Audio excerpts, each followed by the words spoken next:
না, আমার কাছে মনে হয় না যে প্রেস্টিজ ইস্যু বা এরকম কোনো ম্যাটার আছে। না, আমার কাছে আমি পার্সোনালি থিঙ্ক করি এটা জাস্ট অ্যানাদার গেম। হ্যাঁ, অবশ্যই এটা যেহেতু ফাইনাল, এটার মানে আপনার ম্যাগনিচিউডটা অবশ্যই বেশি। আপনি শিরোপার লক্ষ্য নিয়ে আসছেন মাঠে, পুরো প্রত্যেকটা টিমই আসছিল, সেখান থেকে দুটো টিম আমরা আছি, অবশ্যই লক্ষ্য রাখবে শিরোপার দিকে। বাট এটা যদি চিন্তা করি, আমি যেটা প্রথমেই বললাম যে শুধু শুধু আননেসেসারি প্রেশারগুলো আসবে আমাদের উপর, তো জাস্ট নর্মাল গেম হিসেবে চিন্তা করবো। বাট বাইরে থেকে এটা অবশ্যই বড় গেম।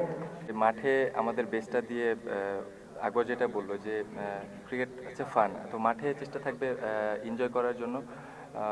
যেহেতু ওরা পুরো টুর্নামেন্ট ভালো খেলে আসছে, তো ওদের ডিফেন্ড করতে হলে আমাদের বেস্ট ডেলিভারিটাই আমাদের মাঠে দিতে হবে রাইট টাইমে।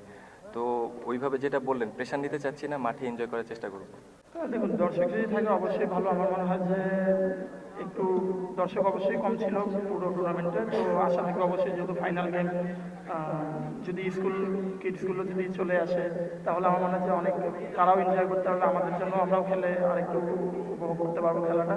তো আশা থাকবে যে দর্শক অবশ্যই হবে। যতটুকু মনে হয় আমার দিক থেকে আমি ক্লিয়ার, ওর টিম নিয়ে আমি 100% আমার ওর দিক থেকে আমার টিম নিয়ে ক্লিয়ার। ও জানে যে আমার স্ট্রেন্থ কোথায়, আমিও ডেফিনেটলি জানি যে ওর স্ট্রেন্থ কোথায়। তো চেষ্টা থাকবে ওই জায়গাটাতে রাইট ডেলিভার করার জন্য।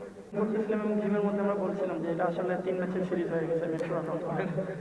তো আমার মনে হয় যে হ্যাঁ, অবশ্যই আমরা আমাদের স্ট্রেন্থ এবং উইকনেসের জায়গাগুলো জানি, তো চেষ্টা থাকবে ওই মাঠে প্রপার এক্সিকিউট করার। ওইভাবে চিন্তা করিনি যে চাপ নিয়ে খেলবো। আমরা টুর্নামেন্টের ফার্স্টেই আমি টিমকে বলছি যে আমরা একটা একটা করে ম্যাচ যাব, লম্বা এরকম কোনো কিছু চিন্তা করব না, জাস্ট একটা একটা ম্যাচ শেষ করবো, দেন কোয়ালিফাই করি, দেন ড্রেসিং রুমে আমরা কাম থাকার চেষ্টা করব। অ্যানাদার গেম এটা, তো আমরা এইভাবে একটা নর্মাল গেম হিসেবে চিন্তা করছি। কেননা আপনি যখনই এটাকে মনে করবেন অনেক বড় ফাইনাল বা এরকম কিছু, তো আনওয়ান্টেড প্রেশারগুলো নিজেদের উপরেই আসে আলটিমেটলি। সো আমরা ড্রেসিং রুম নর্মাল রাখার চেষ্টা করছি। দেখুন, লাস্ট 2 দিনে ওয়েদার যেরকম ছিল, একটু ক্লাউডি ছিল, স্পেশালি আমরা যেটা খেলেছিলাম কোয়ালিফায়ার 1-এ, তো ওয়েদার অনেক ক্লাউডি ছিল, তো ওই জন্য হয়তো উইকেটটা ভালোভাবে রেডি করতে পারেনি। বাট আমার কাছে মনে হয় যেহেতু আজকে খুব ভালো রোল উঠেছে, তো আমি হোপফুল যে আরেকটু ভালো বেটার উইকেট আমরা পাবো এবং মানে আরেকটু ভালো স্কোর হবে। টিম হিসাবে যখন এরকম একটা টিম আপনার কাছে থাকবে, আপনার কাছে সব কিছু ইজি হয়ে যাবে। মাঠে যেরকম সিচুয়েশন আসুক, তো আমি নিচে উপর থেকে as a top order batsman চেষ্টা করতেছি টিমকে ভালো একটা স্টার্ট দেওয়ার জন্য।